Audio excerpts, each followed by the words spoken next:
kelingan marang sliramu wong ayu.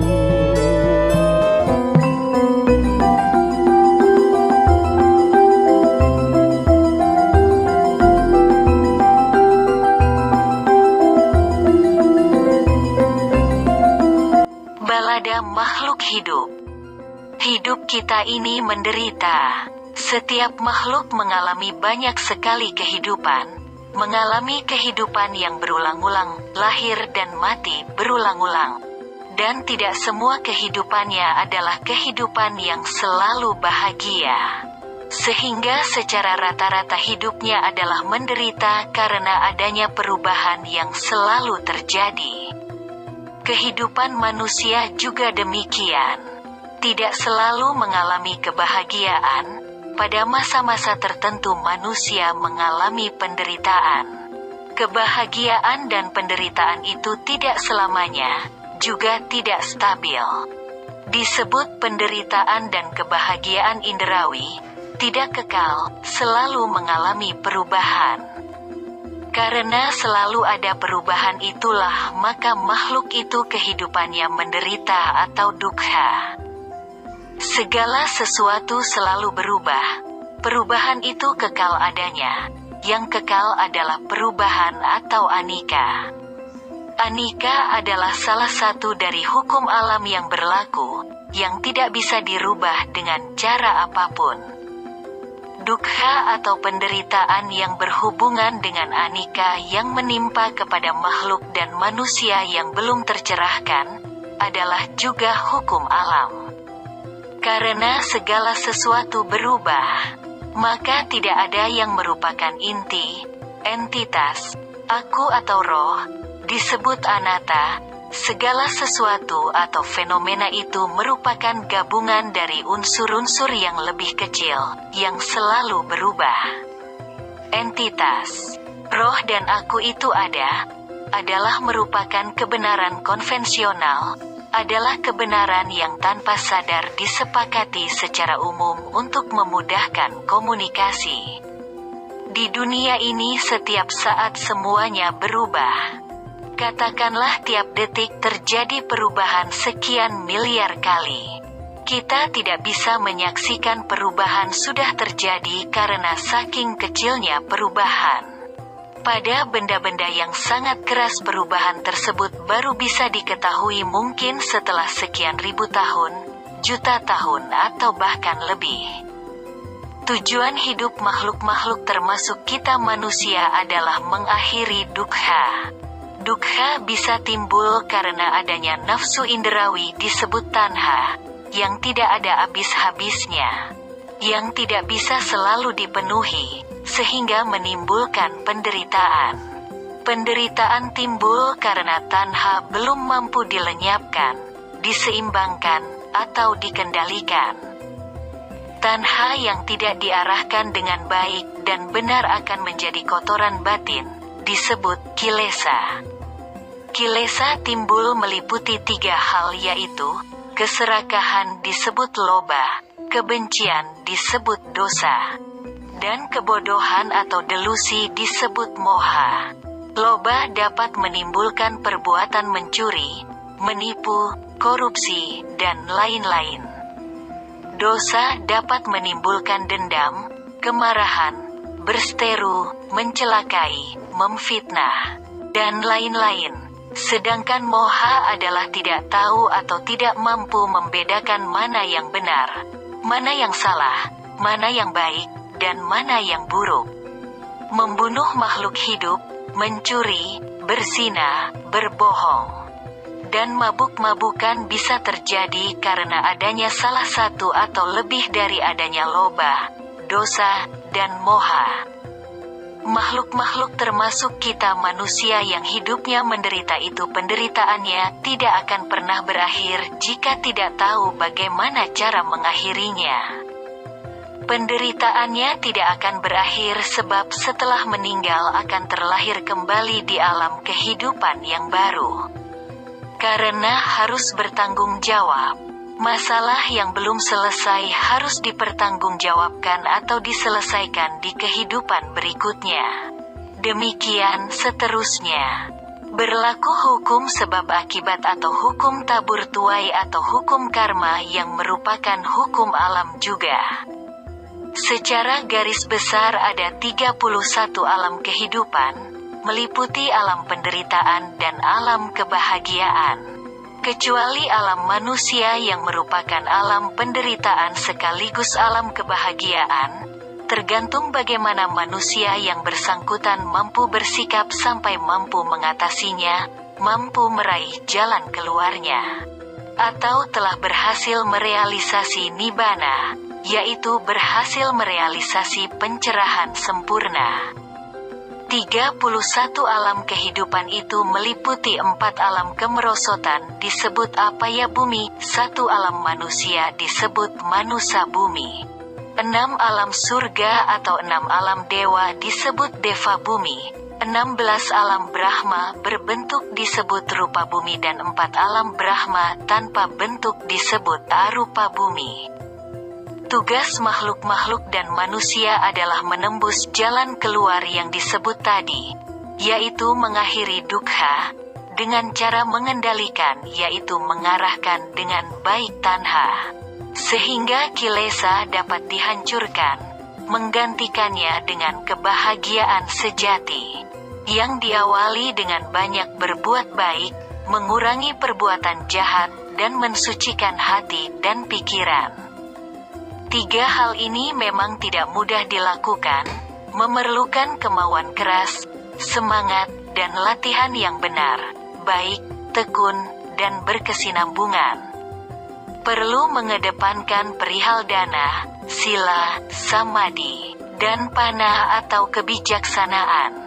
Namun untuk bisa melakukan semuanya itu dengan benar, haruslah memahami dengan benar terlebih dahulu jalan mulia berunsur 8, yang terdiri dari pengertian benar atau samaditi, pikiran benar atau sama sankapa, ucapan benar atau sama vaca, perbuatan benar atau sama kamanta, mata pencaharian benar atau sama ajiva, daya upaya benar atau sama fajama, perhatian benar atau sama sati, dan konsentrasi benar atau sama samadhi.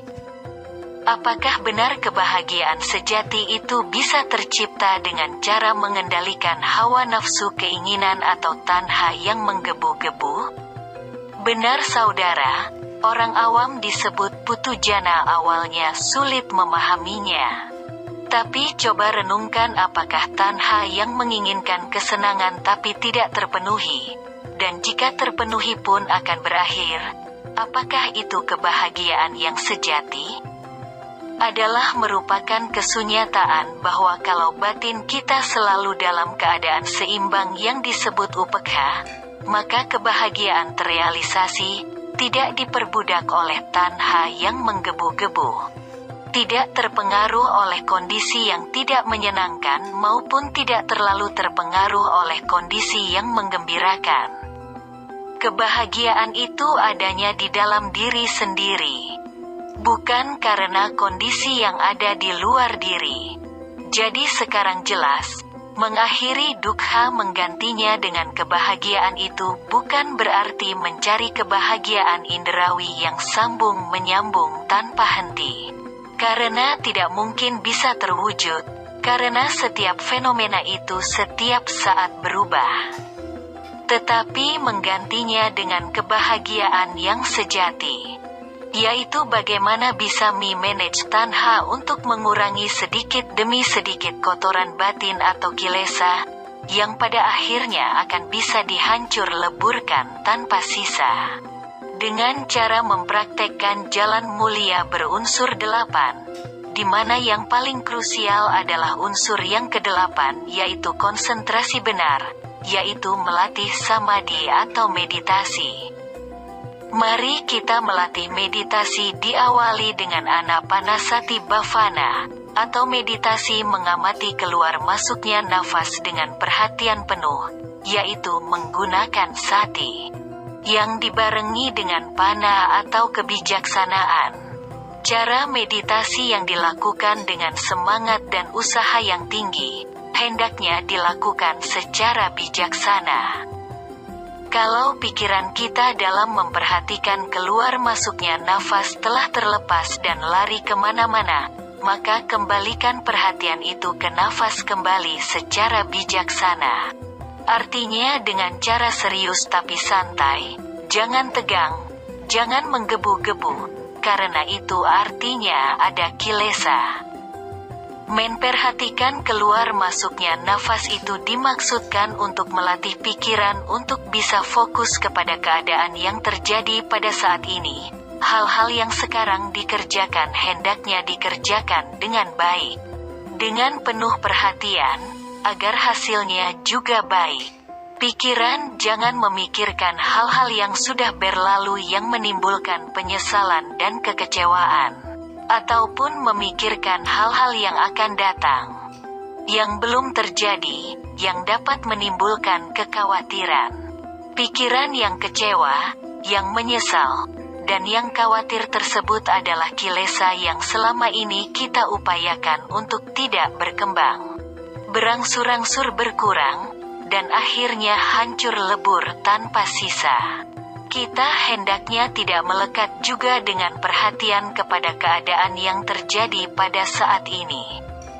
Sebab kemelekatan itu sedang kita upayakan untuk tidak berkembang, kita sedang berupaya untuk melepas dan melepas semua kemelekatan. Katakanlah sekarang ini kita sedang berperang melawan kilesa. Meditasi itu bukan hanya meditasi duduk, meditasi berjalan, maupun meditasi berbaring.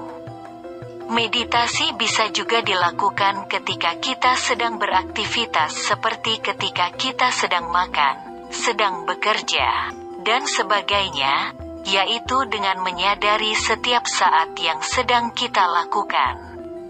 Kilesa yang hancur lebur tanpa sisa itu bisa terrealisasi jika telah mampu mencapai hasil tertinggi dari meditasi vipassana, di mana vipassana bhavana, atau meditasi pandangan terang itu sendiri adalah kelanjutan dari meditasi anapanasati, meditasi samatha, atau meditasi ketenangan yang telah mencapai tingkat-tingkat jana.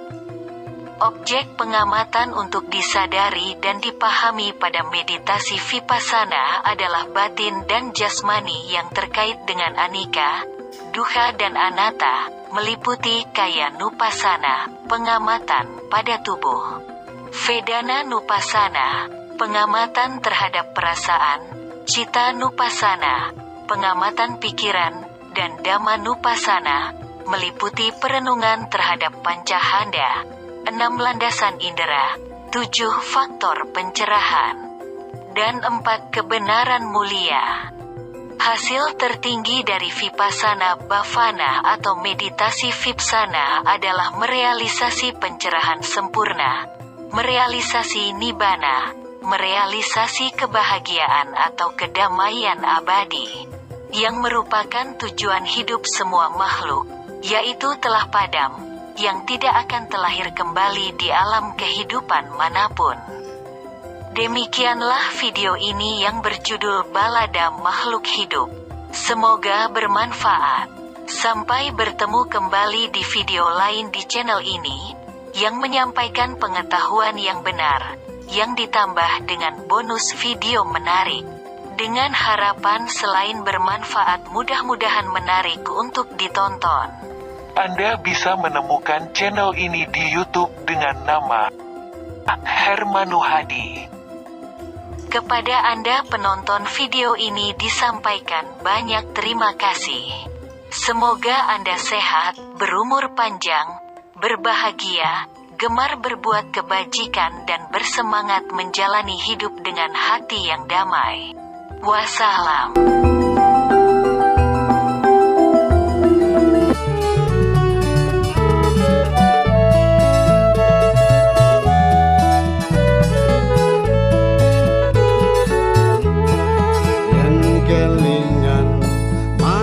Sliramu wong ayu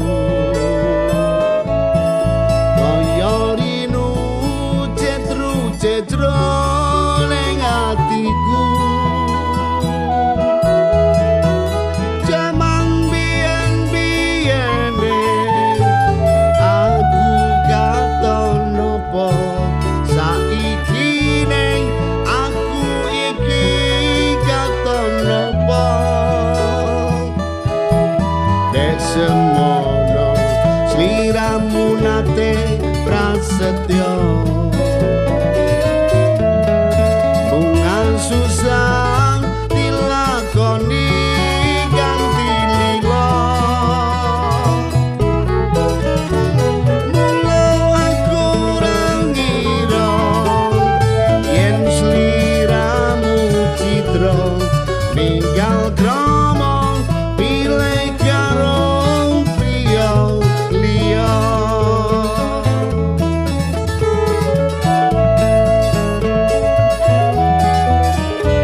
tetep sing mok tresnani.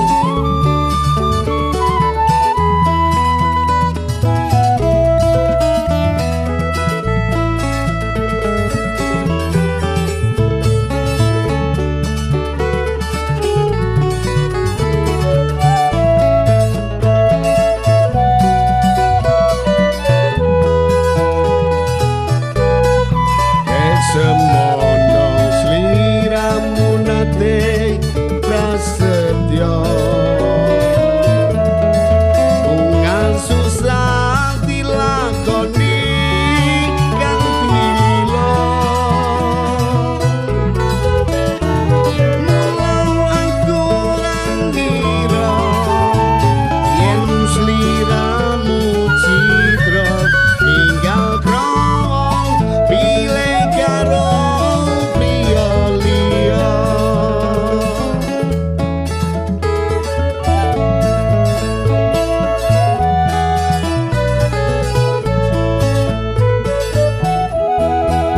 Janjane iki mau salah sapa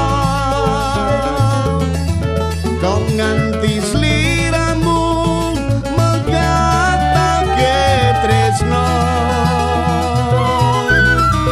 ora nyono atiku uga ora ngira yen saiki uripku banget nelonso dong wong ayu mung welingku mring sliramu.